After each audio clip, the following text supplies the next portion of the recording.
ಒಮ್ಮೆ ವ್ಯಾಪಾರಿ ದಂಪತಿಗಳು ಜೀವನದಲ್ಲಿ ಅನಿರೀಕ್ಷಿತ ಹಲವಾರು ತೊಂದರೆಗಳು ಆಗುತ್ತಿವೆ ಎಂದು ಸ್ವಾಮೀಜಿ ಬಳಿ ಬಂದಿದ್ದರು. ಸ್ವಾಮೀಜಿಯವರು ಅವರ ಆ ಸಮಸ್ಯೆಗಳಿಗೆ ಕಾರಣ ಏನೆಂದು ನೋಡಿದಾಗ ಅವರಿಗೆ ವಾಮಾಚಾರ ಪ್ರಯೋಗ ಆಗಿದೆ, ಅದು ಅವರಿಗೆ ತುಂಬ ಹತ್ತಿರದವರಿಂದ ಎಂದು ತಿಳಿಯಿತು. ಅದರ ಪರಿಹಾರಕ್ಕಾಗಿ ಹೋಮವನ್ನು ಮಾಡುವಾಗ ಆ ದಂಪತಿಗಳು, ನಮಗೆ ಈ ರೀತಿ ಮಾಡಿಸಿದವರು ಯಾರು ಎಂದು ಗೊತ್ತಾಗಬೇಕು ಎಂದರು. ಆಗ ಸ್ವಾಮೀಜಿಯವರು, ತಿಳಿಯುವಂತೆ ಮಾಡುತ್ತೇನೆ ಮತ್ತು ನೀವು ಅವರಿಗೆ ಏನೂ ಮಾಡುವಂತಿಲ್ಲ, ಅವರಿಂದ ದೂರ ಇರಬೇಕು ಎಂದು ಹೇಳಿ ಹೋಮವನ್ನು ಆರಂಭಿಸಿದರು. ಆಗ ಆದದ್ದು ಏನೆಂದರೆ,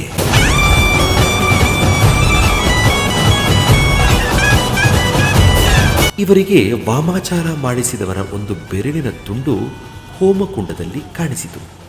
ನಾಳೆ ನಿಮ್ಮ ವ್ಯಾಪಾರದ ಸ್ಥಳಕ್ಕೆ ಯಾರು ಕೈಗೆ ಬ್ಯಾಂಡೇಜ್ ಹಾಕಿಕೊಂಡು ಬರುತ್ತಾರೆ ಅವರೇ ಪ್ರಯೋಗಿಸಿದ್ದು. ಇನ್ನು ಮೇಲೆ ಅವರಿಗೆ ಆ ರೀತಿ ಬುದ್ಧಿ ಬರದಂತೆ ಮಾಡಿದ್ದೇನೆ ಎಂದು ತಿಳಿಸಿದರು.